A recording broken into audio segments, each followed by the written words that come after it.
matin pour ce temps de partage, notre service de culte. Voici quelques annonces. Tout d'abord, vous le savez, chaque semaine, l'émission Il est écrit est diffusée sur le canal V à 7h. Je vous fais déjà une annonce que vous sachiez qu'au mois de septembre, l'heure de diffusion sur V va changer. Ce sera à 8h le dimanche matin. Donc je vois que certains ont un grand sourire. Effectivement, c'est une bonne chose parce que ça va permettre que davantage de gens puissent voir l'émission. Mais encore pendant l'été, nous sommes à 7h. L'émission de demain a pour titre « Les 4 bêtes monstrueuses ». Vous pouvez imaginer que c'est une émission sur le livre de Daniel, spécialement le chapitre 7. Et mon invité est le pasteur Vaillant Youth. Alors vous pouvez suivre cette émission, bien sûr, à la télévision ou en tout temps sur Internet à ilestécrit.tv. J'aimerais aussi vous rappeler, ça a déjà été annoncé, que la semaine prochaine, samedi 14 juillet, nous aurons le repas du Seigneur, le service de Sainte Seine, qui aura lieu ici même, donc dans le cadre du service de culte. Donc préparons-nous pour que ce soit vraiment un temps de communion avec Dieu et les uns avec les autres. Samedi prochain également, à 14h30, nous aurons la formation de disciples, la suite de notre étude du livre de l'Apocalypse. Pour ceux qui étaient avec nous la dernière fois, on avait étudié le début, la première partie du chapitre 7 de l'Apocalypse. On n'avait pas été jusqu'au bout du chapitre. Alors cette fois-ci, on va aller dans la deuxième partie, donc la grande foule des rachetés. Le samedi 21 juillet à 18h, ça c'est dans 2 semaines, le groupe Harmonie Science et Foi, avec le ministère de la Jeunesse, propose une soirée film suivie d'un échange. Le film qui va être présenté est un documentaire qui, paraît-il, est excellent, exceptionnel, sur les oiseaux et qui permet de voir à quel point les oiseaux sont le produit d'un génie créateur. Donc si ça vous intéresse, ce sera donc dans 2 semaines, le 21 juillet à 18h. Le groupe Harmonie Science et Foi propose de regarder ce film ensemble et ensuite il y aura un échange, un partage. Aujourd'hui, comme chaque semaine, les enfants ont leur groupe à partir de 11h, à la fin du temps de louange. Si vous avez un cellulaire ou quoi que ce soit qui pourrait sonner, nous demandons maintenant de bien vouloir le désactiver et vous assurer que ça ne sonne pas pendant le culte. C'est assez incroyable parce que chaque semaine, on fait cette annonce. Et presque chaque semaine, il y a un téléphone qui sonne. Alors, s'il vous plaît, si vous avez un cellulaire ou quelque chose sur vous, merci maintenant de bien vouloir le désactiver. Aujourd'hui, l'animation du culte sera assurée par quelqu'un que vous connaissez, qui n'est pas membre du centre, mais qui vient de temps en temps, qui est France Béchard, collaboratrice du programme Il est écrit. Et j'aurai la joie de continuer à partager la parole de Dieu tout à l'heure autour du thème des 10 paroles. Je vous invite maintenant à un petit temps de silence et de recueillement pour nous préparer au service de culte.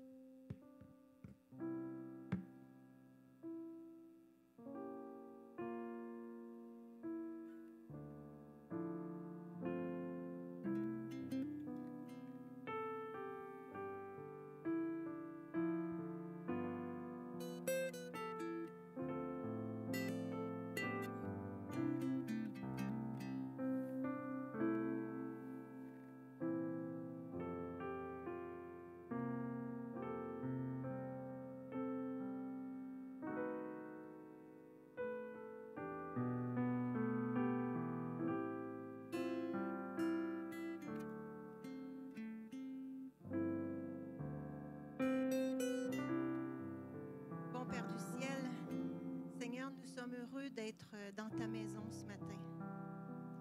Nous te remercions, Seigneur, de nous avoir permis de nous rendre ici tous ensemble pour t'adorer. Et Seigneur, nous avons besoin que tu nous bénisses, que tu nous fasses du bien, parce que c'est toi qui donnes toujours. Tu es un Dieu d'amour, Seigneur. Et de notre côté, nous voulons répondre à ton amour en étant ici pour te louer, pour te rendre gloire. Alors, bon Père, reçois cette adoration ce matin avec notre simplicité, mais avec un cœur sincère. C'est notre prière et on te remercie, Seigneur, au nom de Jésus. Amen. Alors, bon matin. bienvenue au Centre Il est écrit. J'espère que vous allez passer un bon temps. Je suis persuadée que oui, parce qu'on est en bonne compagnie. On est tous ensemble, puis Dieu est avec nous. Donc, on peut pas être... Pourquoi vouloir être ailleurs? Hein? On ne peut pas être ailleurs, vouloir être ailleurs qu'ici. Alors, je suis contente que vous ayez passé au travers la canicule. Heureusement, elle est terminée. C'est sûr qu'il y en a malheureusement qui ont eu du mal à passer au travers, d'autres non. Donc, on a une pensée pour ces familles parce qu'il y a quand même plusieurs personnes qui ont perdu la vie au Québec à cause de la chaleur. Mais quand on voit ces choses, Dieu nous a dit, levez la tête lorsque vous verrez ces choses parce que votre délivrance approche. Alors, je vais vous inviter à vous lever parce que nous allons nous présenter devant Dieu et nous allons le recevoir, l'accueillir avec nos chants en interprétant le chant « Nous voici, Seigneur ».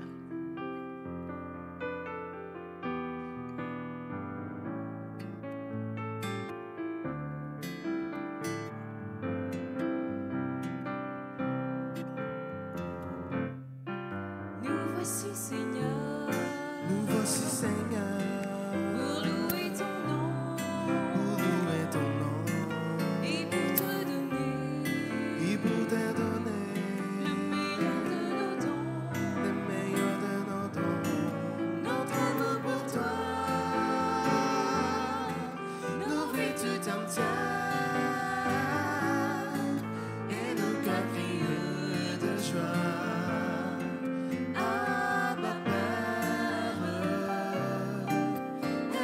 Sans cesse à te faire plaisir et de dire avec tendresse je t'aime Seigneur. Nous voici Seigneur pour louer ton nom et pour te donner le meilleur de nos dons, notre amour pour toi, nous vies tout entières, et nos cœurs criés de joie. Abba Père, aide-nous sans cesse à te faire plaisir. Avec tendresse, je t'aime Seigneur. Aide-nous sans cesse, aide-nous sans cesse à te faire plaisir et de dire avec tendresse, je t'aime Seigneur.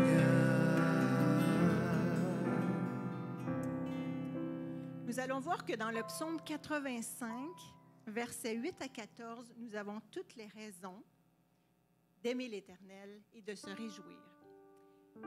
Éternel, fais-nous voir ta bonté et accorde-nous ton salut. J'écouterai ce que dit Dieu l'Éternel, car il parle de paix à son peuple et à ses fidèles, pourvu qu'il ne retombe pas dans la folie. Oui, son salut est près de ceux qui le craignent, afin que la gloire habite dans notre pays. La bonté et la fidélité se rencontrent. La justice et la paix s'embrassent. La fidélité germe de la terre et la justice regarde du haut des cieux. L'Éternel aussi accordera le bonheur et notre terre donnera ses fruits. La justice marchera devant lui et imprimera ses pas sur le chemin. Amen. Béni soit le Seigneur.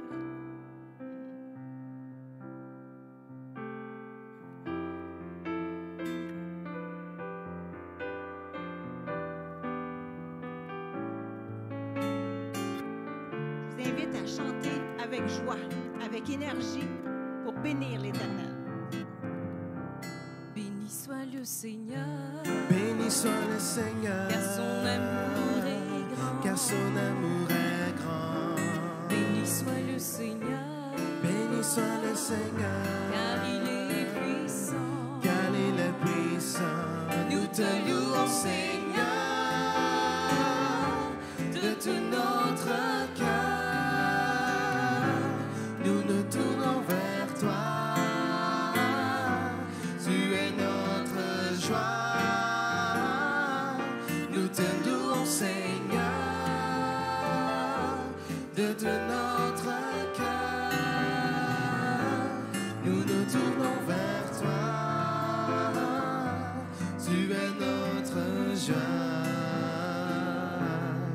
Béni soit le Seigneur Béni soit le Seigneur pour sa fidélité. sa fidélité. Béni soit le Seigneur Béni soit le Seigneur pour sa sainteté. pour sa sainteté. Nous te louons, Seigneur, de tout notre cœur.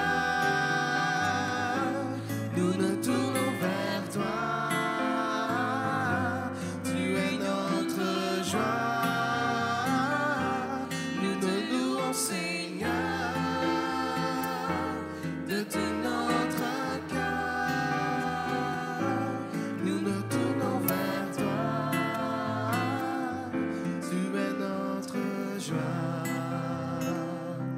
Nous nous tournons vers toi. Tu es notre joie. Amen. Je vous invite à vous asseoir. Vous savez très bien que le monde est rempli de souffrances. Ce monde dans lequel nous vivons est une terre d'épreuves où règne la douleur, la maladie et la mort. Mais chaque individu peut se réfugier dans des bras d'amour, de douceur et de consolation. Ces bras sont ceux de Dieu. Il est possible, malgré ce monde de souffrance, d'être consolé. Il est possible d'être apaisé et de retrouver la joie, la paix et le bonheur. Et le chemin est tout simple. Il suffit de mettre de côté notre orgueil, nos résistances et nos préjugés. Il suffit de s'isoler de tout juste le temps d'un moment et de parler à Dieu.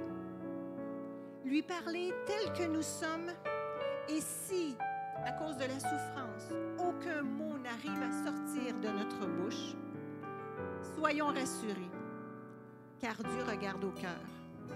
Il sait ce qu'il y a à l'intérieur. Il suffit de tourner nos yeux vers le Seigneur et de s'ouvrir à lui tel que nous sommes, car Il est bon d'entendre en silence le secours de l'Éternel.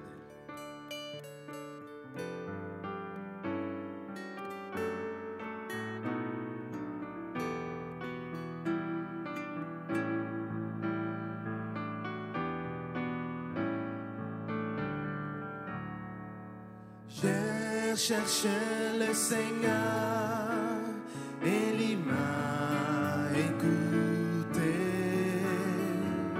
Il me guérit de mes pleurs et sans fin je le louerai. Tournez les yeux vers le Seigneur et rayonnez de joie. Chantez son nom de tout votre cœur. Il est votre sauveur. C'est lui votre Seigneur. Dieu regarde ceux que l'aime. Il écoute leur voix. Il console de leur peine et les guide de leur pain. Tournez les yeux vers le Seigneur et rayonnez de joie. Chantez son nom de tout votre cœur. Il est votre sauveur. C'est lui votre Seigneur. Ceux qui cherchent le Seigneur ne seront prisés de rien. S'il lui ouvre leur cœur, ils seront comblés de bien. Tournez les yeux vers le Seigneur et rayonnez de joie.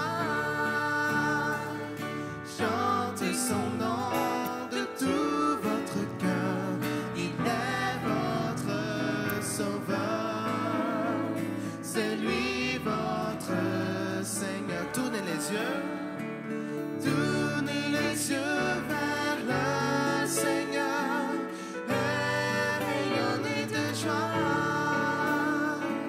Chantez son nom de tout votre cœur, il est votre sauveur. C'est lui votre Seigneur, c'est lui votre Seigneur.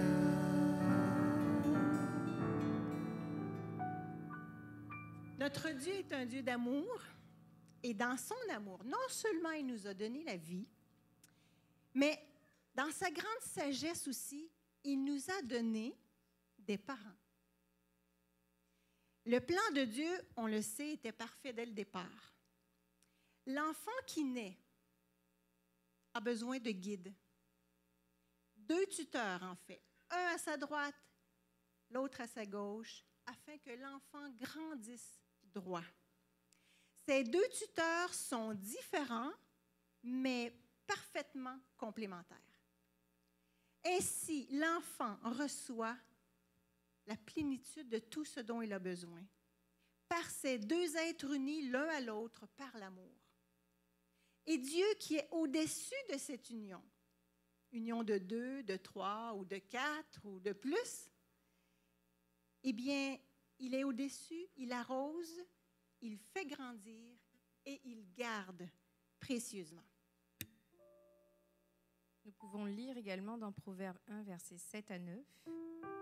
La crainte de l'Éternel est le commencement de la science. Les insensés méprisent la sagesse et l'instruction. Écoute, mon fils, l'instruction de ton père, et ne rejette pas l'enseignement de ta mère, car c'est une couronne de grâce pour ta tête et une parure pour ton cou. Nous sommes tous enfants de quelqu'un. Tous. Mais plusieurs parmi nous ou parmi les gens qui nous entourent diront que leur foyer est douloureux, peut-être, ou brisé, et parfois même complètement détruit. Mais comme nous l'avons vu dès le départ, avec Dieu, il y a toujours une solution. Il nous invite, mais c'est ensuite à nous de répondre comme le chant qui suit.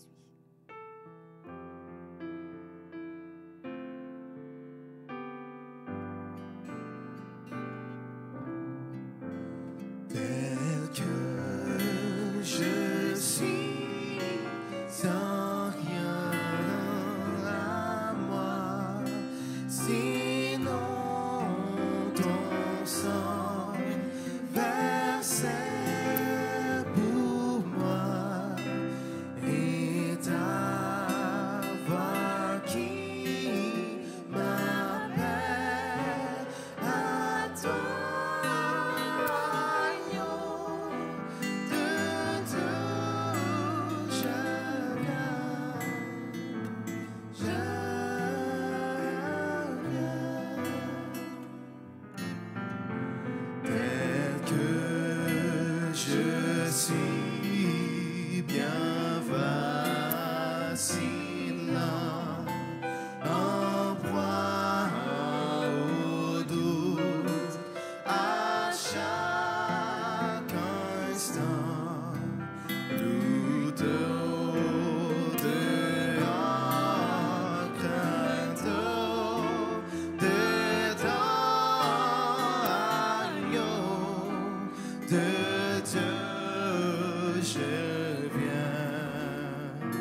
vous savez devant vous quelqu'un qui a passé par l'expérience d'un foyer qui a été brisé. Avant de connaître Dieu, j'ai été mariée, j'ai eu mes 2 enfants. Mais la vie a fait que ça a été difficile, douloureux et tout s'est brisé. Mais je me suis tournée vers Dieu. Dieu m'a appelée dans ma douleur. Et c'est souvent dans nos douleurs que Dieu nous appelle. Et j'ai répondu à son appel. Et j'ai la bonne nouvelle de vous annoncer que Dieu m'a redonné un foyer heureux. Un mari que je ne changerai pas pour tout l'or du monde. Et Dieu a fait un travail extraordinaire dans la vie de mes enfants. Et la dernière vit actuellement des expériences avec Dieu et je remercie l'Éternel. Donc, il faut garder espoir avec Dieu, tout est possible. On a un Dieu de l'impossible. Nous arrivons maintenant au moment des dîmes et des offrandes. Vous savez, même là, dans son amour, Dieu nous invite à collaborer avec lui dans l'œuvre de propager la bonne nouvelle du salut en Jésus. Mais non seulement ça, nous sommes appelés aussi à partager qu'avec Dieu, tout peut recommencer. C'est une occasion de se détacher des biens terrestres pour faire connaître les biens incalculables du ciel. C'est une belle mission que nous avons. C'est joyeux, c'est positif. Gardons les yeux sur Dieu, toujours.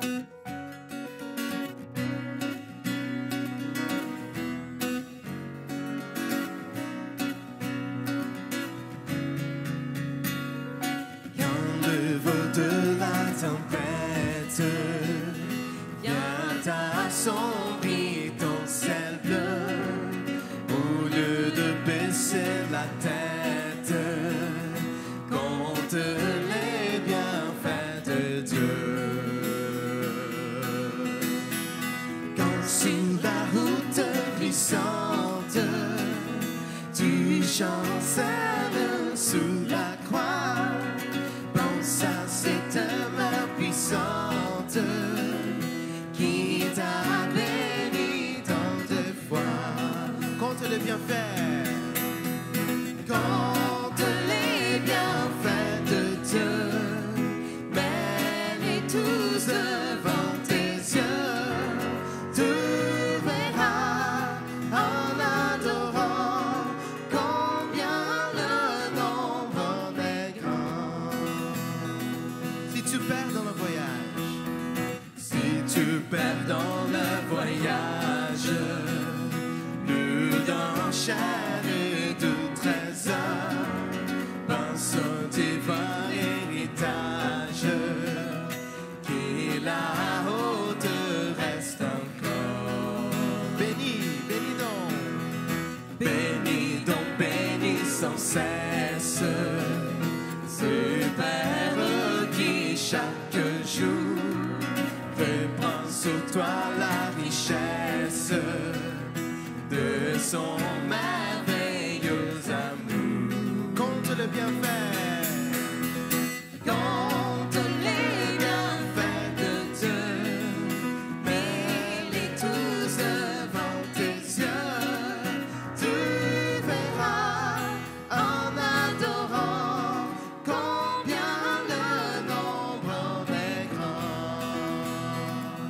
Compte les bienfaits de Dieu, mets-les tous devant tes yeux. Tu verras en adorant combien le nombre est grand. Amen.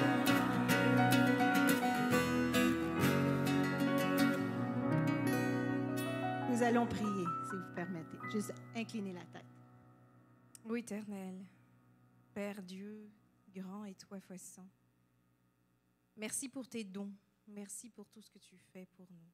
Et en retour, nous voulons répondre à ton appel et observer ce que tu nous demandes. Tu dis d'apporter dans ta maison et tu ouvriras les écluses des cieux encore plus. Merci pour cette grâce, merci pour tant d'amour envers nous. Nous voulons te demander, Seigneur, de bénir ces fonds, ces dons, et qu'ils puissent être utilisés à bon escient pour uniquement la gloire qui te revient. Que tout honneur et gloire te soient rendus. Amen. Amen. Nous allons inviter maintenant Mathis. Avec tout son courage, Mathis va nous lire un passage de la parole de Dieu dans Exode 20, verset 12. Honore ton père et ta mère, afin que tes jours se prolongent dans le pays que l'Éternel te donne. Amen. Ça nous concerne tous, petits et grands, en tout temps. Je vous invite à vous lever. Pourquoi pas? Juste avant la prédication, ce chant va nous introduire au sujet d'aujourd'hui. Chantons-le comme une prière. Comme un enfant qui sert son père avec amour, avec bonheur, je veux t'aimer, je veux te plaire, te servir, oh Dieu, mon sauveur. Je veux t'aimer, je veux te plaire, te servir, oh Dieu, mon sauveur. Comme un enfant, je veux sans crainte te livrer mon cœur à toujours, accomplir ta volonté sainte, compter sur ton divin secours, accomplir ta volonté sainte, compter sur ton divin séjour, accomplir ta volonté sainte, compter sur ton divin secours. Amen. Je vous invite à vous rasseoir et nous allons laisser la place à Pasteur Rémi Ballet pour la prédication sur la 5e parole.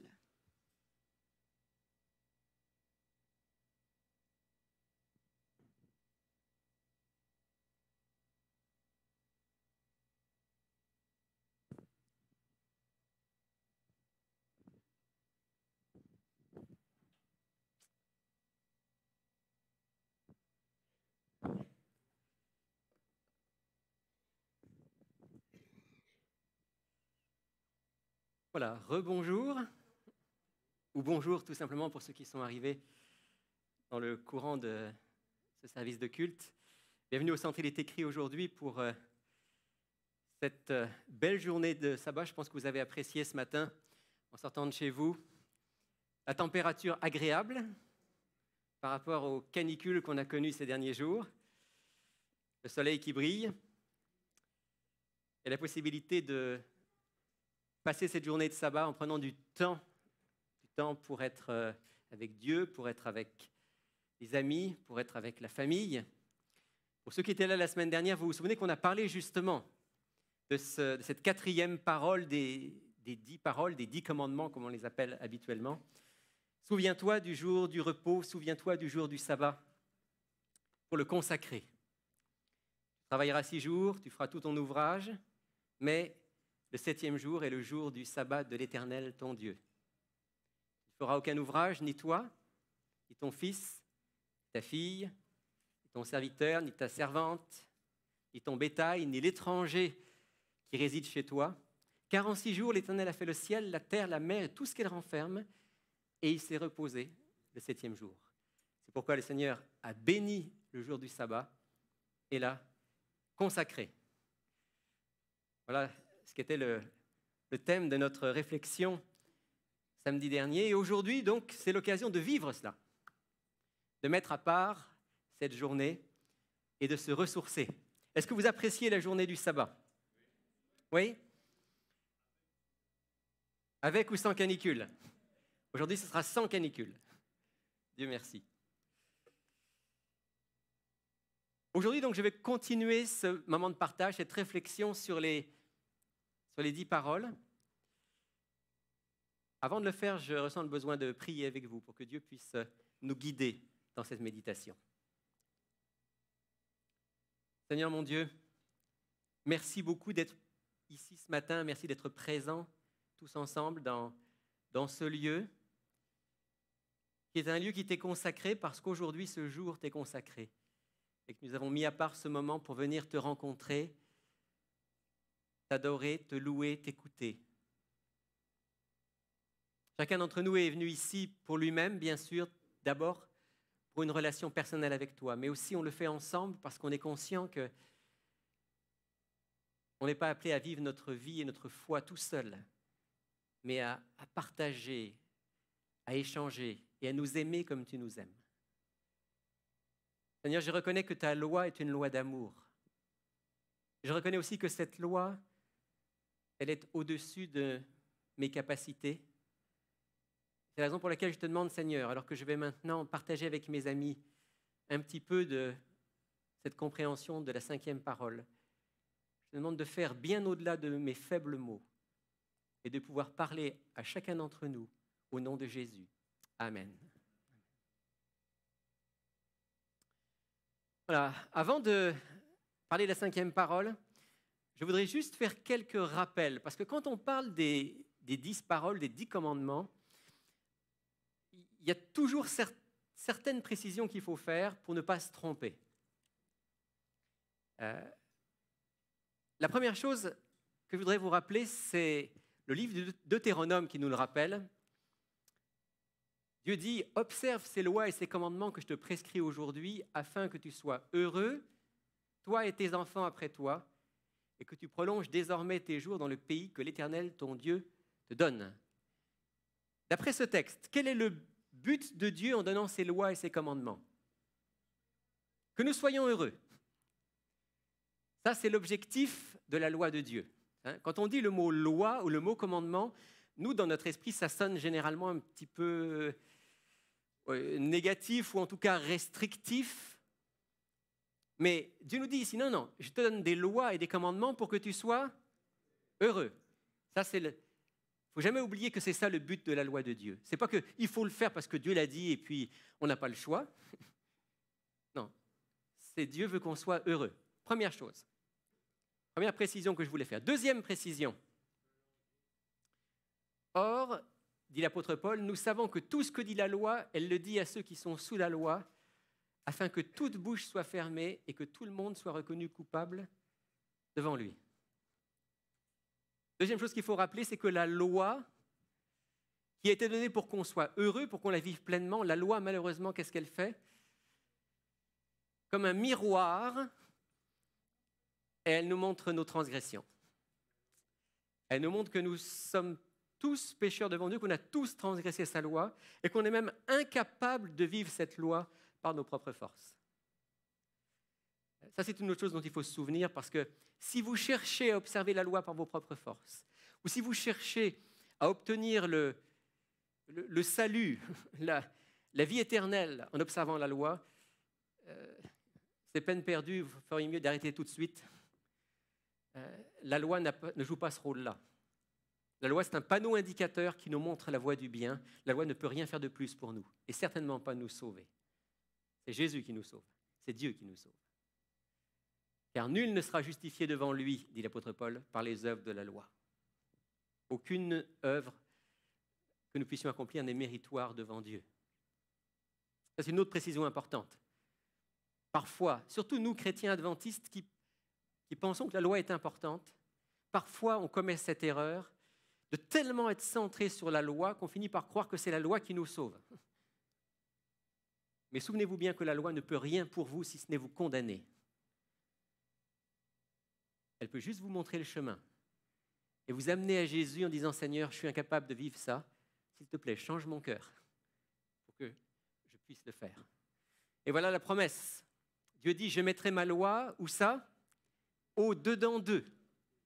Je l'écrirai sur leur cœur, je serai leur Dieu et ils seront mon peuple. » Alors ça, c'est la bonne nouvelle. Ce que je ne peux pas faire, c'est-à-dire vivre la loi d'amour et de justice de Dieu, Dieu le fait en moi par son esprit. Je vais l'écrire dans votre cœur. Tout ce qu'on est en train de réfléchir en ce moment dans cette série, Ni vous ni moi, on ne peut le vivre vraiment, sauf si on laisse Dieu l'écrire dans notre cœur. Et c'est le projet, c'est ce que je demande à Dieu à travers ce parcours des 10 paroles. Et puis j'ai aussi ce dernier texte que je voulais lire avec vous, qui est une autre précision. Ça, c'est le message de Dieu, le dernier message de Dieu avant le retour de Jésus. Si vous lisez Apocalypse 14, ça c'est la fin du 3e message, il y a 3 anges, fin du 3e message.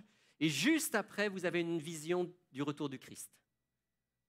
Donc c'est le dernier message que Dieu donne au monde, à son peuple. Et il dit, c'est ici la persévérance des saints qui font quoi? Qui gardent les commandements de Dieu et la foi en Jésus.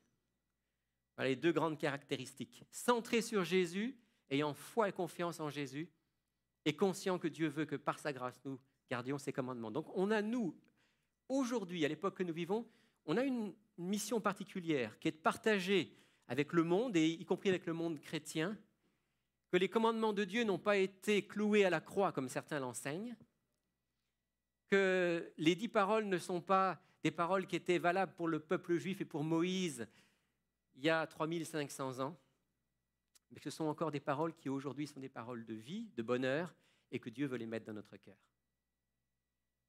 Sur cette base-là, eh bien alors, on peut avoir une saine relation avec notre Dieu et avec sa loi.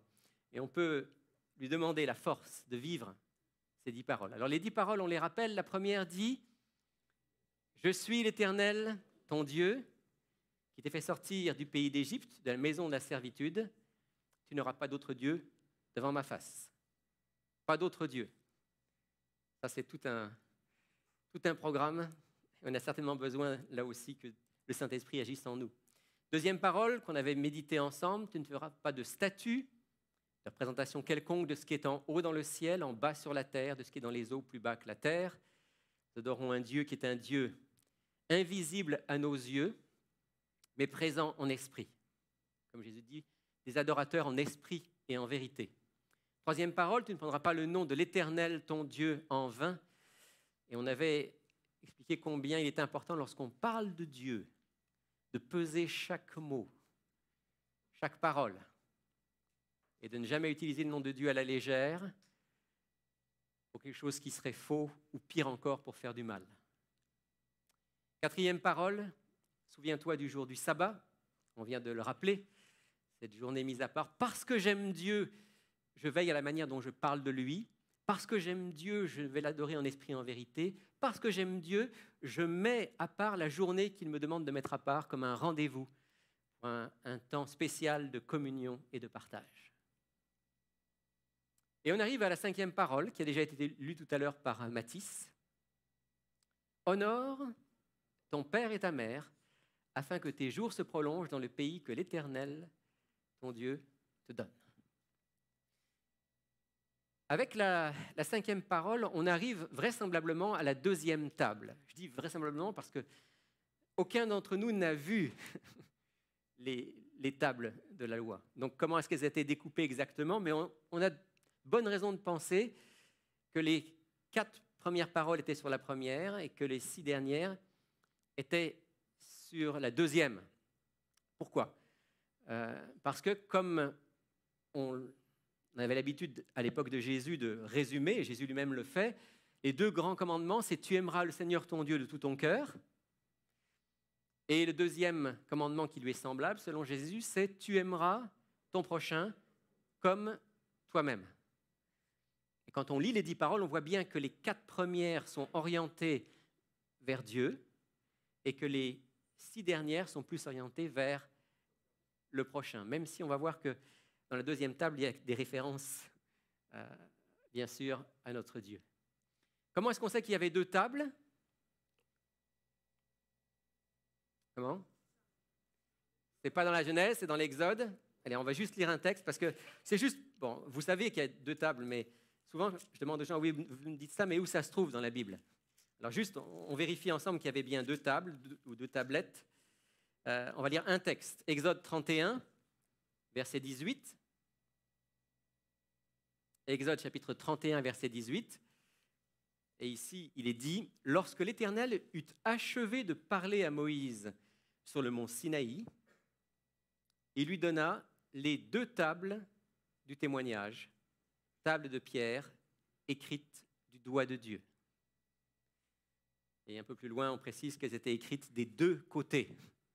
Donc les 10 paroles étaient écrites de part et d'autre de cette tablette de pierre. Donc il y avait bien deux tables, 2 tablettes. En abordant les paroles de la 2e table, donc qui parlent de l'amour du prochain, il ne faut pas oublier, il ne faut jamais oublier qu'ils sont précédés de la 1re table. Pourquoi il ne faut pas oublier ça? Parce que je ne peux pas vivre la 2e table si je ne vis pas la 1re. Est-ce que vous me suivez?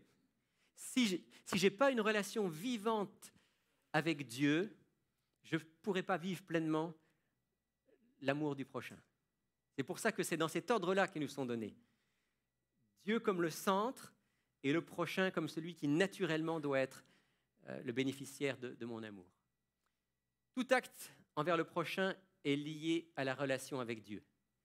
Et c'est particulièrement valable et visible dans la 5e parole, qui est considérée comme un acte et un devoir sacré, pas seulement un devoir de relation humaine, un devoir sacré. Ça se retrouve dans la formulation « Honore ton père et ta mère ». Intéressant parce que le mot français donc, qu'on a traduit par « honore », c'est en hébreu un verbe, donc « kabed », qui signifie originellement « donner du poids ». Donc on peut traduire par « honorer », par « glorifier ». Honorer quelqu'un, c'est lui donner du poids, reconnaître son poids véritable.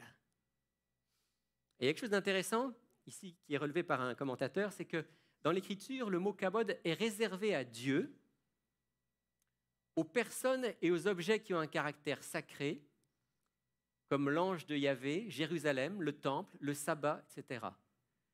Il confère donc aux parents une valeur spéciale en les faisant entrer dans le domaine du sacré, puisqu'ils sont mis en relation étroite avec Yahvé. Instrument du Dieu créateur comme source de vie, il constitue la principale garantie de l'édification et de la survie de la communauté. Ouais, intéressant que ce mot qui est utilisé pour dire honorer, honore ton père et ta mère, c'est un mot qui, par ailleurs, dans la Bible, est toujours utilisé pour parler de Dieu, ou de ce qui est en relation avec Dieu, de ce qui est sacré. Donc on voit bien que « honore ton père et ta mère », c'est comme on le disait il y a un instant, c'est un devoir sacré.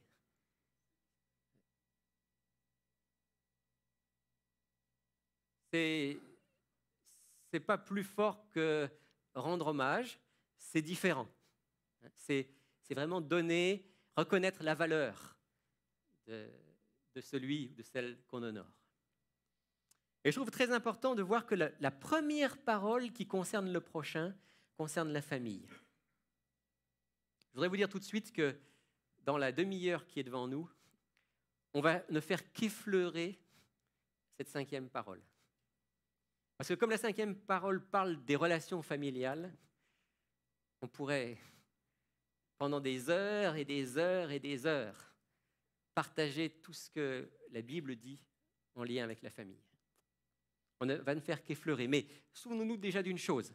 La première parole qui concerne le prochain concerne la famille. Ce n'est pas un hasard. C'est comme si Dieu nous disait, ton premier prochain, c'est ta famille. Tes premiers prochains dans la vie, c'est tes parents. Le fondement de la société et de la vie en société, c'est la famille. Et c'est très important dans le contexte dans lequel nous vivons aujourd'hui. Contrairement à ce qu'on pense parfois, la 5e parole ne concerne pas seulement les jeunes enfants qui doivent obéir à leurs parents. Elle concerne aussi et même d'abord les adultes dans leur relation envers ceux qui leur ont donné la vie ou les ont élevés. Autrement dit, souvent quand on prend la 5e parole, on a tendance à dire ça, c'est pour les enfants. Honore ton père et ta mère. Oui, et ça concerne aussi les enfants, mais comprenez bien que, en premier lieu, ça ne concerne pas les petits, parce que le petit, quand il a 3-4 ans, les 10 commandements, c'est un peu difficile à comprendre. Donc, en premier lieu, c'est un commandement qui s'adresse à celui qui est en âge de lire, de comprendre, de réfléchir, à un adulte. Et ça nous rappelle que notre devoir envers nos parents ne s'arrête pas une fois qu'on a quitté la maison familiale, mais dure toute la vie. Qu'est-ce que ça veut dire, honore ton père et ta mère? Ça veut dire beaucoup, beaucoup de choses. Ça veut dire, entre autres, c'est seulement entre autres, ça veut dire les respecter dans nos actes, dans nos paroles, parce qu'ils occupent une place unique dans nos vies. Le texte d'Exode 21, on ne va pas le lire, mais je vais vous dire ce qu'il y a dans ce texte d'Exode 21, verset 15 et verset 17. C'est un texte qui nous paraît, nous d'ailleurs, très dur, qui dit que à l'époque donc, du peuple d'Israël, un enfant, un jeune ou tout simplement un adulte qui maudissait ses parents ou qui les frappait était passible de la peine de mort. Ce qui montre à quel point ce commandement est important. Remarquez, celui qui transgressait volontairement le sabbat était aussi passible de la peine de mort et pratiquement toute transgression des 10 paroles était. Parce que Dieu voulait montrer à quel point ces commandements étaient sacrés. Donc aux yeux de Dieu, vraiment, nos parents ont une place unique. Les respecter en parole et en acte, c'est accomplir sa volonté. C'est bien sûr leur obéir au moins jusqu'à l'âge de la maturité, tant que ce n'est pas contre la volonté de Dieu.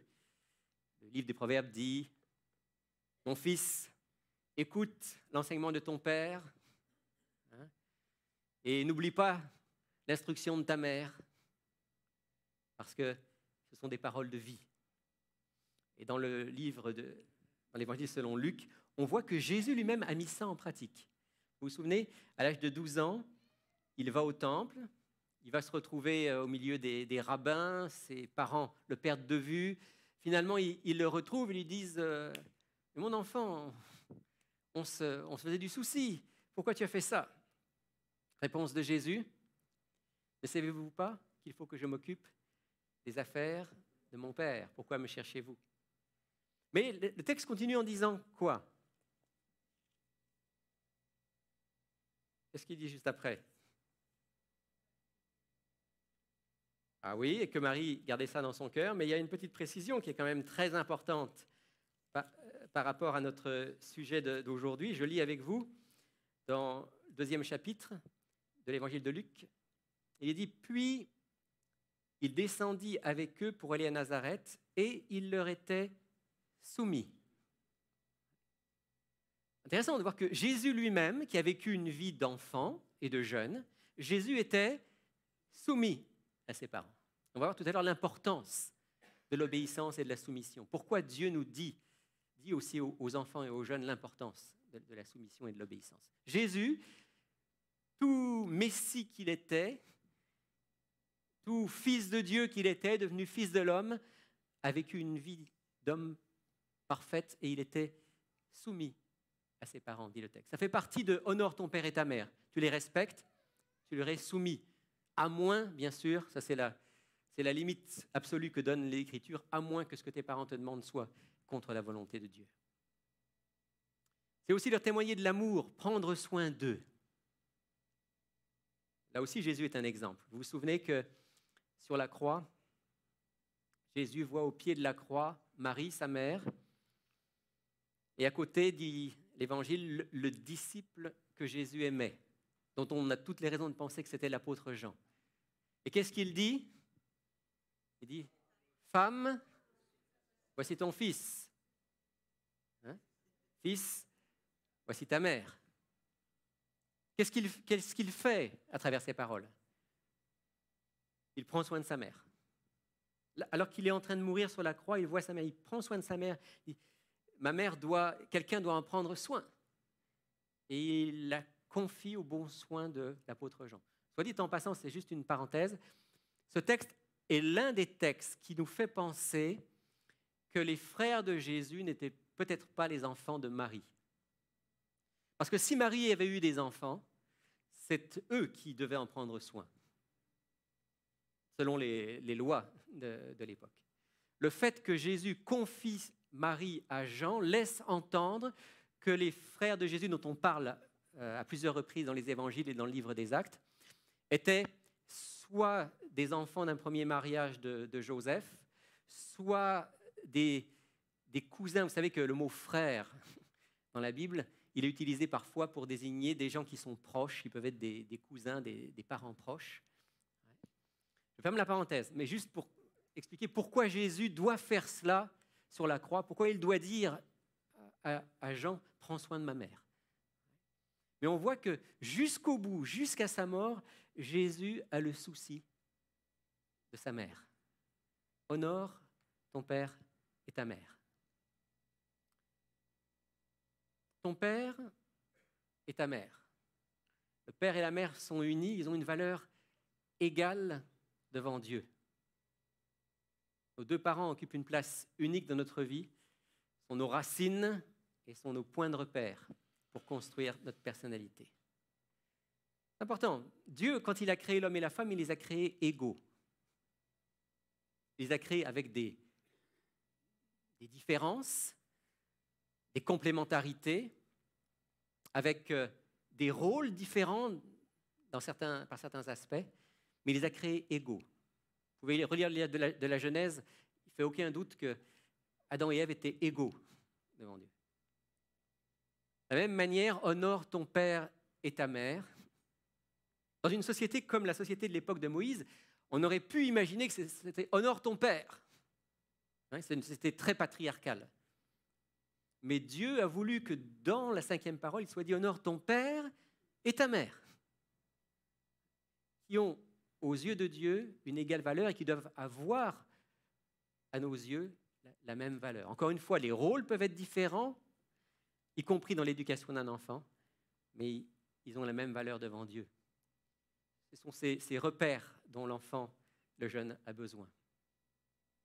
Père et mère sont indispensables, jouent un rôle différent mais complémentaire, tant dans la conception et la mise au monde de l'enfant, là il faut quand même reconnaître que la mère a un rôle un petit peu plus important, que dans son éducation. L'image du père et de la mère permet à l'enfant d'acquérir une identité forte, un bon équilibre émotionnel, intellectuel et spirituel. Ça, c'est vraiment quelque chose d'important. Et ce que j'ai mis en dessous, c'est tellement important. Un couple uni est donc le meilleur atout pour un bon développement des enfants. J'aime la citation qui suit, qui dit « Le plus beau cadeau qu'un père puisse faire à ses enfants, c'est d'aimer leur maman. » Un jour, ma fille Anne-Claire m'a mis cette citation sur un petit papier. Je ne sais pas si c'était un message subliminal pour... Non, c'était un encouragement. Mais elle a ajouté quelque chose qui était intéressant. Elle avait ajouté « Le plus beau cadeau qu'un père puisse faire à ses enfants, c'est d'aimer leur maman. » Et elle a ajouté « Et d'aimer Dieu. » Et là, la citation est peut-être complète, effectivement. Parce que, comme on dit souvent, au départ, pour les enfants, Dieu marche dans les habits de papa. Ou de maman. Si on vit avec maman. Et donc, le plus beau cadeau qu'un père puisse faire à ses enfants, c'est d'aimer sa maman. Ça, c'est certain. Ça contribue à donner à l'enfant une sécurité émotionnelle, affective, qui va le suivre toute sa vie. Et ceux qui n'ont pas vécu ça peuvent probablement témoigner que le contraire joue grandement dans l'insécurité émotionnelle qu'un enfant peut ressentir. Et donc, là, on rentre déjà dans le domaine du couple. On va parler plus du couple quand on va parler de la 7e parole. Mais le couple et la famille, les enfants, tout ça, c'est tellement lié. Honore ton père et ta mère. Que ton père et ta mère soient dans ton esprit comme indissociables. Ça, c'est l'idéal de Dieu. Ce n'est pas toujours ce qui est réalisé sur cette terre. On va y revenir dans un instant. Mais c'est l'idéal de Dieu, que ton père et ta mère soient indissociables dans ton esprit et que tu puisses les honorer tous deux. Alors, qu'est-ce qu'il faut penser des nouveaux modèles familiaux? De père, de mère. Aujourd'hui, on prétend que la famille traditionnelle est simplement une tradition, une culture, qu'on peut inventer de nouvelles structures familiales avec deux mères, deux pères et toutes sortes d'autres combinaisons possibles. C'est dans ce monde-là qu'on vit. Et qu'est-ce qu'il faut que nous, en tant que chrétiens attachés à la Bible, on puisse dire à cela? avec tout le respect qu'on peut avoir pour tous les êtres humains et tout le bien qu'on peut souhaiter à des enfants qui vivraient dans cette situation-là, il faut rappeler que ce n'est vraiment pas ça le projet de Dieu. Que le projet de Dieu, c'est effectivement qu'il y ait un père et une mère, parce que les deux sont complémentaires, parce que les deux contribuent à forger l'identité d'un enfant. C'est oublier qu'on ne s'éloigne pas du plan divin sans en payer le prix fort. Je pense que notre société va payer, commence à payer et va payer le prix fort de toutes ces folies dans le domaine familial. Ce n'est pas par hasard qu'on vit dans un monde qui probablement a rarement été aussi fragile sur le plan psychologique. Je me souviens et je vous l'ai déjà cité plusieurs fois, je me souviens d'un vieux pasteur quand j'étais adolescent qui disait, en regardant l'évolution de la société, qui disait « Le plus grand péril du XXIe siècle, le plus grand péril du XXIe siècle, c'est le péril mental. » Il avait raison. C'était prophétique, ce qu'il disait. C'est un pasteur qui était aussi professeur d'anthropologie. Et en regardant le monde, il disait « Le XXIe siècle, le péril numéro 1, c'est le péril mental. » Et aujourd'hui, on voit cela, on vit cela. Alors, il y a toutes sortes de raisons. Bien sûr, on peut parler du stress constant dans la vie, on peut parler de toutes sortes de choses dans notre environnement qui jouent sur notre psychisme. Mais il est incontestable que l'éclatement familial, le fait qu'il n'y ait plus de repères familiaux, joue un rôle immense dans cette fragilisation du psychisme humain, dans ce péril mental que nous vivons aujourd'hui. Et malheureusement, puisqu'aujourd'hui on dit qu'il n'y a plus de modèle vraiment et qu'on peut tout vivre, toutes les formes de vie familiale, de parentalité, tout est acceptable et il faut surtout être très tolérant pour tout accepter. On va le payer au prix fort.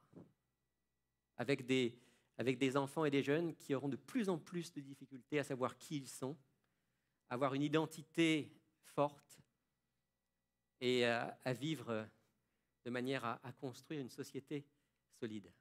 C'est pour ça que dans ce monde-là, honore ton père et ta mère afin que tes jours se prolongent. Ça prend tout son sens. C'est une invitation pour nous en tant que croyants, en tant que chrétiens, à réaffirmer et à vivre selon le plan originel de Dieu, clairement manifesté dans la Genèse. Parents et enfants aujourd'hui ont besoin de reconnaître et de vivre le modèle des 10 paroles, parce que notre monde déboussolé a besoin de ce point de repère solide. Je crois que, bien sûr, on va être très critiqué. Je suis sûr que ce que je suis en train de dire maintenant va être très critiqué, parce que c'est rétrograde, c'est vieux jeu, c'est tout ce que vous voulez. Mais la vérité, c'est que Dieu, notre Créateur, nous connaît mieux que nous-mêmes. Il sait pourquoi nous sommes faits et il sait que quand il a créé le couple originel et quand il a créé la famille originelle, c'était le meilleur plan pour notre bonheur et pour que nous ayons une société qui soit solide. Alors bien sûr, il y a des familles qui ne peuvent pas réaliser ça. L'idéal divin n'est pas complètement atteint sur cette terre. De nombreux parents doivent élever leurs enfants seuls. Familles monoparentales, il y en a beaucoup.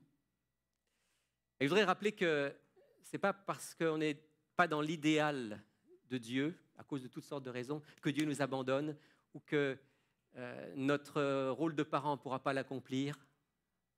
Dieu promet une grâce spéciale aux parents qui sont seuls à élever leurs enfants, mais qui ne sont pas seuls en fait. Parce que Dieu est à leur côté, parce qu'ils peuvent avoir des soutiens. Et j'ai juste mentionné ici un exemple dans la Bible, c'est l'exemple d'Agar.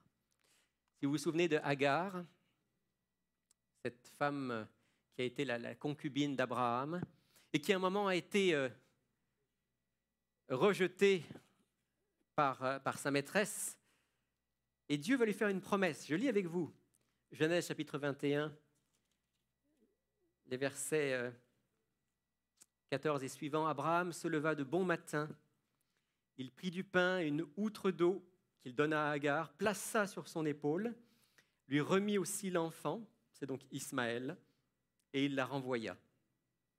Elle s'en alla et s'égara dans le désert de Beersheba.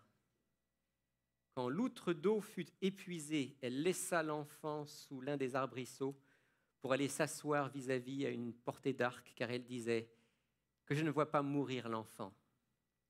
Elle s'assit donc vis-à-vis de lui, se mit à sangloter. Dieu entendit la voix du garçon et l'ange de Dieu appela Agar du haut du ciel et lui dit « Qu'as-tu, Agar ? Sois sans crainte, car Dieu a entendu la voix du garçon là où il est. Lève-toi, prends le garçon, saisis-le par la main, car je ferai de lui une grande nation. » Cet acte de Dieu pour Agar, mère monoparentale, qui ne sait pas comment elle va pouvoir survivre, qui ne sait pas comment elle va pouvoir s'occuper de son garçon, qui pense même là qu'elle est arrivée au bout du chemin. Cet acte de Dieu nous rappelle à quel point Dieu prend soin de ceux qui sont les plus vulnérables, de ceux qui sont les plus grandes difficultés. J'aimerais ce matin rappeler aux mères monoparentales, aux pères monoparentaux, que Dieu est avec eux et que l'Église aussi doit être avec eux pour les encourager, pour les soutenir. Il y a une très belle initiative qui a été prise il y a quelques mois et qu'on veut encourager ici au centre Il est écrit, qui est de provoquer des rencontres entre les parents monoparentaux qui fréquentent le centre. On a eu une première rencontre, on aura une deuxième dans les semaines qui viennent. C'est très important que l'Église soit là pour soutenir ces hommes et ces femmes qui doivent s'occuper de leurs enfants sans avoir à leur côté le conjoint, la conjointe qui pourrait jouer le rôle qu'ils ont à jouer. La grâce de Dieu pour les familles monoparentales. Et puis la grâce de Dieu aussi pour les orphelins. Parce qu'honore ton père et ta mère, ça peut faire très mal comme parole à certains enfants, à certains adultes même. Parce que ça leur rappelle qu'ils n'ont pas, ils n'ont plus, ou ils n'ont jamais connu leur père et leur mère. Et là aussi, il y a des paroles toutes spéciales dans la Bible pour les orphelins. De la même manière que Dieu promet qu'il est particulièrement présent auprès de ceux qui n'ont pas leurs parents.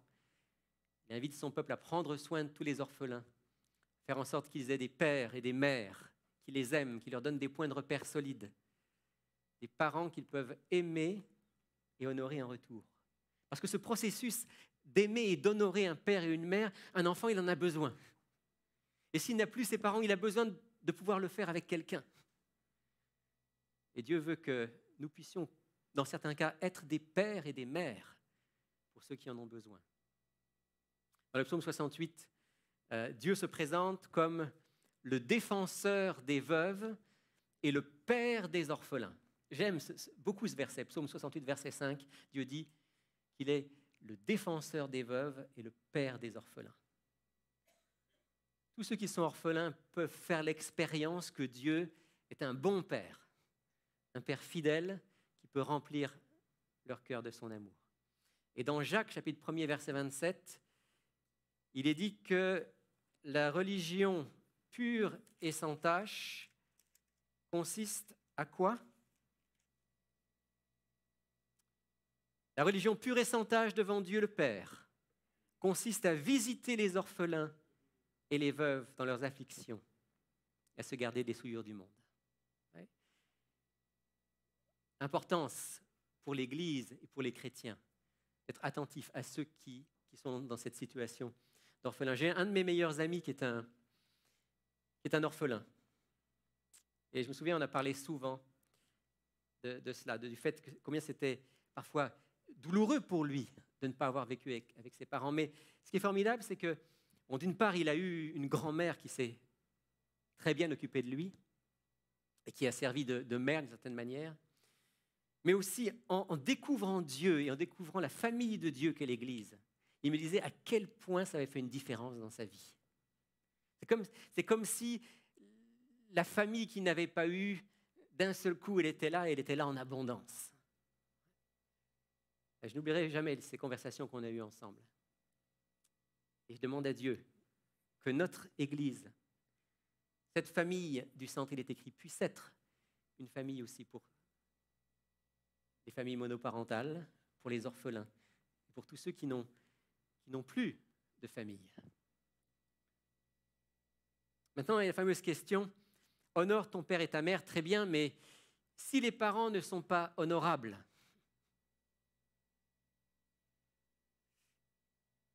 la première chose que je veux vous faire remarquer, c'est que cette parole est une parole qui s'adresse aux enfants. Vous avez remarqué, hein? C'est « honore ton père et ta mère ».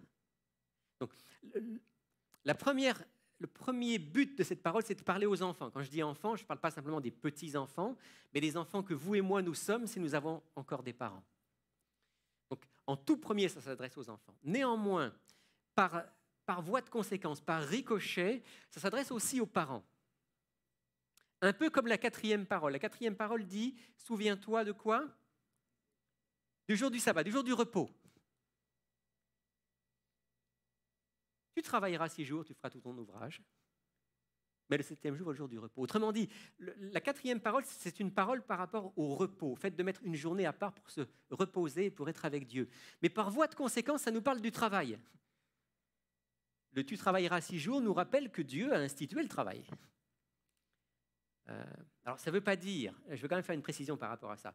La quatrième parole est une parole par rapport au repos, pas une parole par rapport au travail, mais par ricochet, elle parle du travail. Ça ne veut pas dire que si vous ne travaillez pas 6 jours dans une semaine, vous avez péché contre Dieu. Même si le commandement dit « tu travailleras 6 jours et tu feras tout ton ouvrage ». J'ai entendu déjà cette interprétation.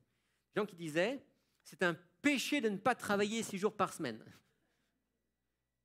Parce que la quatrième parole dit « tu travailleras 6 jours ». Ce n'est pas l'intention de la quatrième parole. L'intention de la quatrième parole et de Dieu à travers cette parole, c'est de dire « mets à part comme un jour sacré, le jour du sabbat ». Mais il est vrai que par voie de conséquence, ça nous rappelle que nous sommes aussi appelés à travailler. Alors pourquoi je vous dis ça? C'est parce que c'est la même chose avec la cinquième parole. C'est « honore ton père et ta mère ». Ça s'adresse aux enfants. Mais par voie de conséquence, ça rappelle aux parents « soyez des parents honorables ». D'ailleurs, l'apôtre Paul l'a bien compris, parce que quand il commente cette cinquième parole, il le fait à 2 reprises au moins dans l'épître aux Éphésiens et dans l'épître aux Colossiens. Je vais lire avec vous dans Éphésiens 6, versets 1 à 4.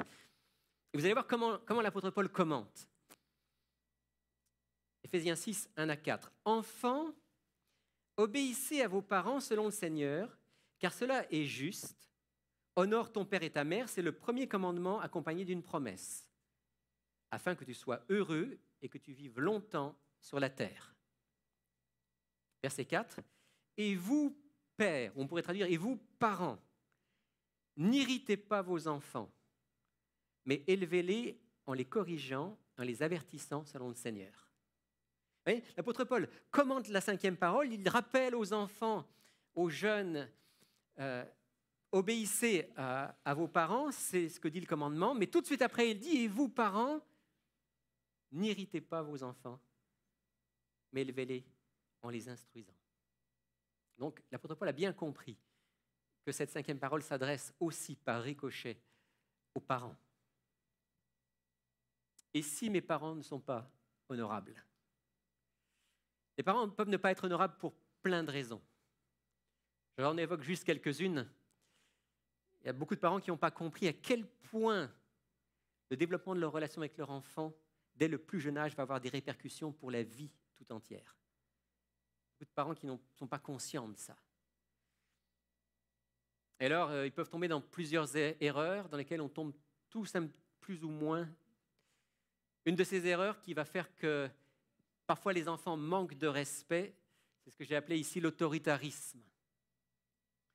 L'autoritarisme, c'est l'éducation par la soumission forcée. C'est le fait que l'enfant n'a rien à dire, il a juste à obéir, et si par hasard il n'obéit pas, il va le sentir passer.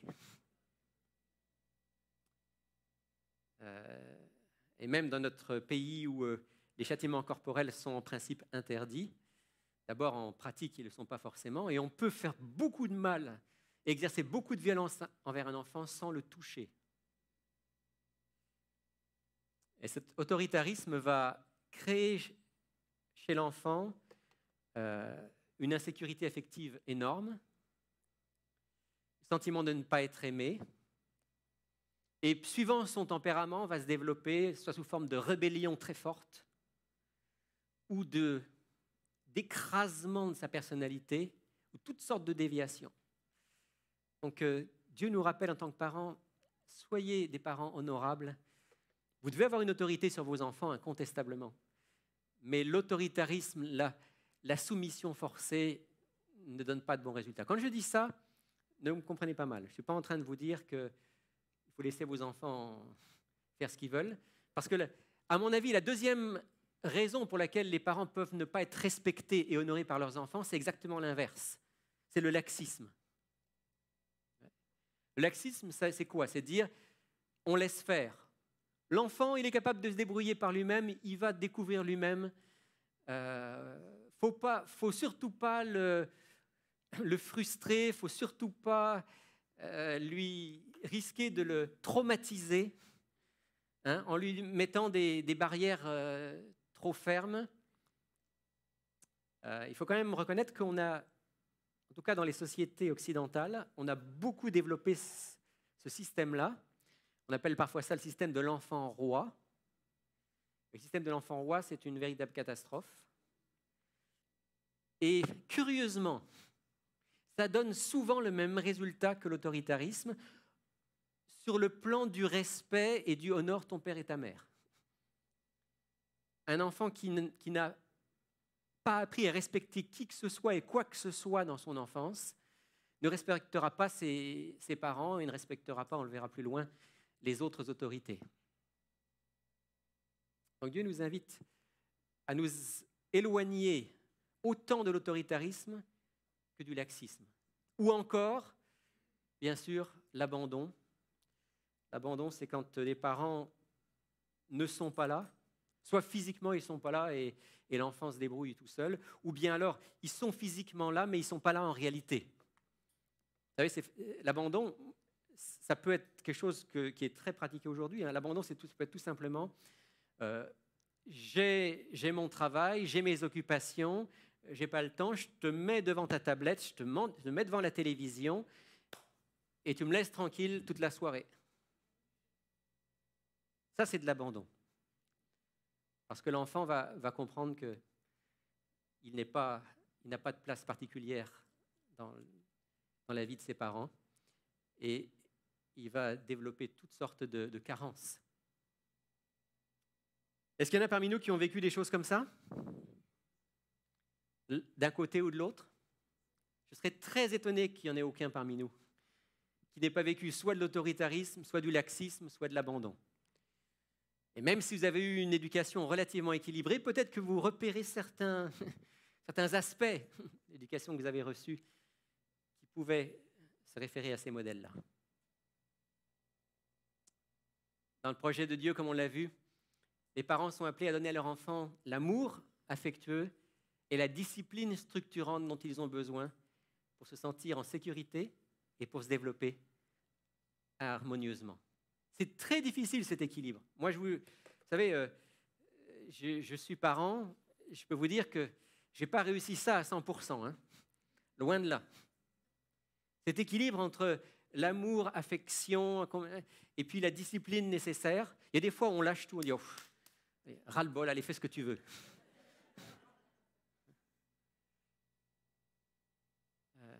Et il y a d'autres fois, on dit c'est moi le parent, tu vas faire ce que je te dis, viens ici. Ouais. Bon, mes filles peuvent témoigner qu'elles ont connu les deux. Peut-être avec moi un peu plus le deuxième que le premier. Mais malgré tout, depuis longtemps, j'ai conscience que ça, c'est le projet de Dieu. Et je crois que Dieu nous invite en tant que parents à travailler au maximum pour aller dans ce sens-là, que nos enfants sachent à quel point on les aime et que par des gestes, par des mots, par du temps, qu'ils sachent qu'on les aime. Et en même temps, que cet amour n'est pas le laisser faire, mais qu'il y a un cadre bien précis. Puis ce cadre-là va leur servir à structurer leur personnalité. Mais malgré tout, il y a des parents qui ne sont pas honorables. Alors qu'est-ce qu'on fait quand on a un parent qui n'est pas honorable ? Parvenu à l'âge adulte, ma relation avec Dieu, mes démarches personnelles peuvent me permettre de guérir de mes blessures profondes, souvent liées à l'enfance. Et la 5e parole m'invite alors à pardonner et à respecter malgré tout mes parents. La rancœur, le mépris sont destructeurs tant pour l'individu que pour la relation. J'aime Romains 12, 21 qui dit « Ne sois pas vaincu par le mal, mais sois vainqueur du mal par le bien. » C'est la raison pour laquelle les 10 paroles nous disent que même si mes parents n'ont pas toujours été honorables, Dieu m'invite à découvrir dans son amour la force de leur pardonner, de les aimer, de les respecter. Je peux ne pas approuver certains de leurs agissements et cependant ne pas renier ceux qui m'ont donné la vie, les aimer de l'amour de Dieu, les aider à grandir. C'est très important. Le commandement reste un commandement adressé aux enfants. Dans ce sens-là, mon père a été un peu un modèle pour moi. Parce que mon père a eu lui-même un père qui n'était pas honorable. Un père qui ne s'occupait pas beaucoup de ses enfants. Un père qui n'était pas fidèle à sa femme. Un père qui dépensait l'argent de la famille pour aller jouer.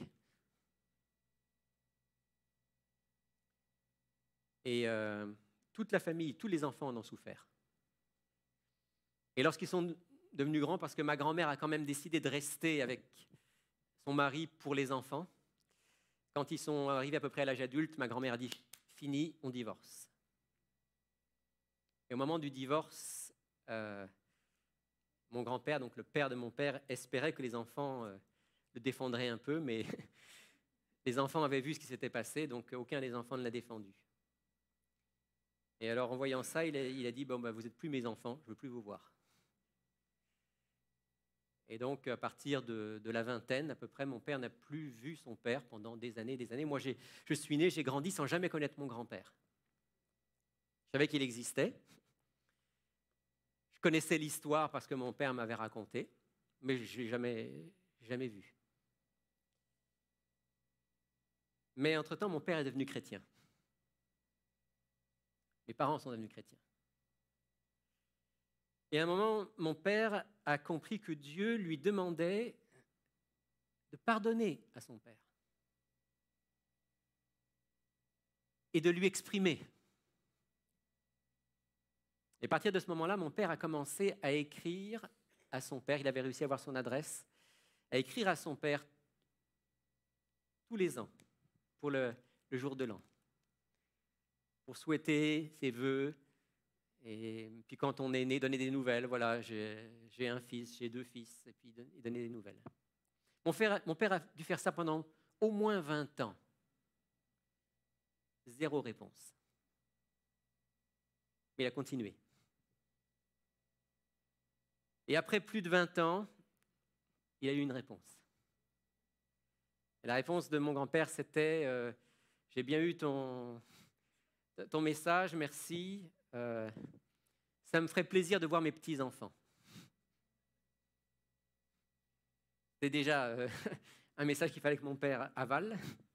C'est pas ça me ferait plaisir de te revoir. Mais mon père était content qu'il y ait une réponse. Et finalement, on est allé voir mon grand-père. Je l'ai vu 2 fois dans ma vie. Il est mort peu de temps après. Mais je n'ai jamais oublié cette histoire. Je n'ai jamais oublié que Dieu nous dit « aime ».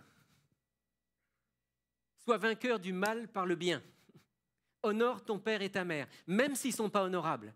Toi, tu sais maintenant qui je suis. Tu sais que moi, je t'aime. Tu sais que je suis ton Père céleste. Tu sais que je te donne une force nouvelle, une force d'amour que tu n'avais pas auparavant. Aime, honore ton père et ta mère. Et mon père était libre à l'intérieur. Il était libre par rapport à ce père qu'il avait pourtant détesté à certains moments. Il était libre parce qu'il lui avait pardonné. Il était libre parce qu'il avait décidé de lui faire du bien alors que son père lui avait fait du mal. Et sans conteste, son exemple m'a beaucoup inspiré. Si mes parents n'ont pas été honorables, Dieu me dit, aime-les, pardonne-leur. Montre-leur que tu es vainqueur du mal par le bien. Voilà aussi le sens de la 5e parole. Et je vais terminer en rappelant aussi que ce commandement, honore ton père et ta mère, c'est un commandement qui montre qu'en apprenant à honorer, à respecter nos parents, eh bien, Dieu structure notre personnalité et nous permet aussi, dans la société, de vivre des relations qui soient des relations équilibrées, de respect, d'être capable de respecter, d'honorer les autres. Très intéressant dans les 2 textes de Éphésiens 6 et Colossiens 3, où Paul commente la 5e parole. Il parle de parents-enfants, et puis après, il parle des autres relations dans la société. Patron, employé. À l'époque, c'était maître-serviteur. Les autorités et le citoyen. Comme pour montrer que si un enfant a appris à honorer, à respecter, il va pouvoir être un bon citoyen, il va pouvoir être un bon employé, ou peut-être même un bon patron. Et s'il n'a pas appris, ça va être extrêmement difficile. Et donc, on peut dire sans exagérer que l'apprentissage au foyer de l'amour respectueux et obéissant nous rend capables d'honorer, d'aimer, de servir Dieu, parce que Dieu est notre Père, de respecter autrui, d'accepter les autorités civiles, ecclésiales, professionnelles ou autres, et de développer des liens de qualité dans notre foyer, notre Église, notre cercle d'amis. Ça, c'est le projet de Dieu. On puisse développer cette capacité de respecter l'autre, de l'honorer, et par-dessus tout, de respecter et d'honorer Dieu. Et voilà pourquoi il est dit que vivre cette 5e parole, ça nous amène à quoi? Le texte dit, afin que tes jours se prolongent dans le pays que l'Éternel, ton Dieu, te donne. Le peuple d'Israël allait rentrer au pays de Canaan, et Dieu dit, je veux que tu vives longtemps, et que tu vives heureux. D'ailleurs, c'est intéressant, ça c'est la version de l'Exode. Si vous allez dans le livre Deutéronome chapitre 5, où on trouve aussi les 10 paroles, il est dit, afin que tes jours se prolongent et que tu sois heureux sur la terre que l'Éternel, ton Dieu, te donne. Ça, c'est le projet pour chacun d'entre nous. Et souvenons-nous que par-delà cette terre, la promesse d'une terre restaurée sur laquelle vivront ceux qui auront appris l'amour du Père. Alors que Dieu puisse nous aider en tant qu'enfants à honorer nos parents. En tant que parents, à être des parents honorables et à vivre la joie qu'il y a d'avoir des relations familiales fortes dans l'amour et dans le respect. Amen. Et je vous invite à chanter en terminant un chant sur la famille.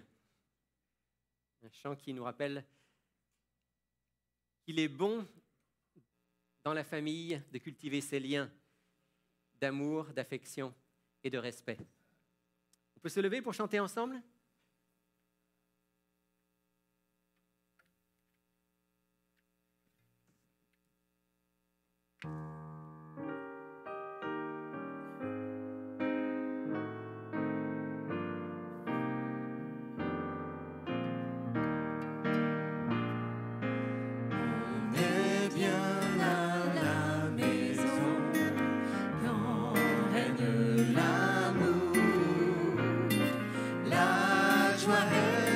Chaque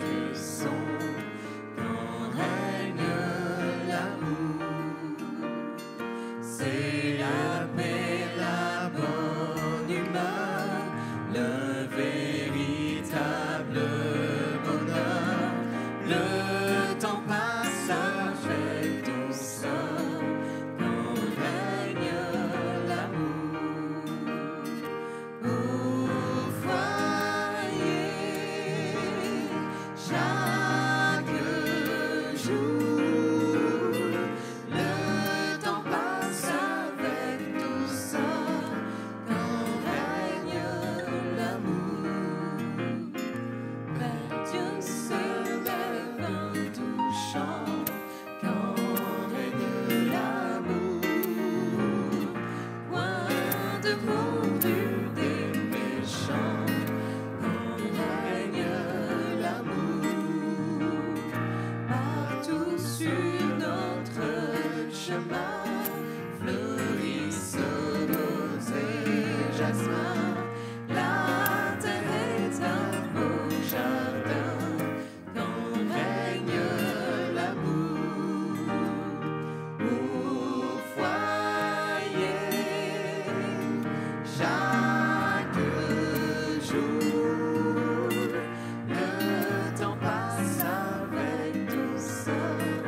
Merci, notre Père, d'avoir eu ce plan merveilleux qu'est la famille. Merci d'avoir mis dans le cœur des pères, des mères, ce désir, ce besoin d'aimer leurs enfants. Merci d'avoir mis dans le cœur des enfants la joie d'avoir des parents. On reconnaît, Seigneur, que sur cette terre, par rapport à ton idéal, on était souvent bien en deçà. Mais en même temps, on est très reconnaissant de ce que tu nous donnes, l'assurance que nous pouvons encore aujourd'hui, même dans ce monde de péché, vivre des familles heureuses. Et c'est ma prière pour chacun d'entre nous ici présents, que nous contribuions à construire des familles qui soient bâties sur l'amour, sur le respect, et sur toi, Seigneur. Et puis aussi, Seigneur, pour tous ceux qui n'ont pas eu le privilège d'avoir une famille heureuse et équilibrée, donne-leur de trouver en toi le père et même la mère dont ils ont besoin. De trouver dans l'Église des pères et des mères qui sauront les accompagner, les aimer et les aider aussi à construire leur vie solidement. Fais de nous, Seigneur, en tant qu'Église, une famille. Resserre nos liens et prépare-nous pour te rencontrer, pour qu'un jour nous puissions vivre sur cette terre que tu nous prépares. Au nom de Jésus. Amen. Vous pouvez vous asseoir.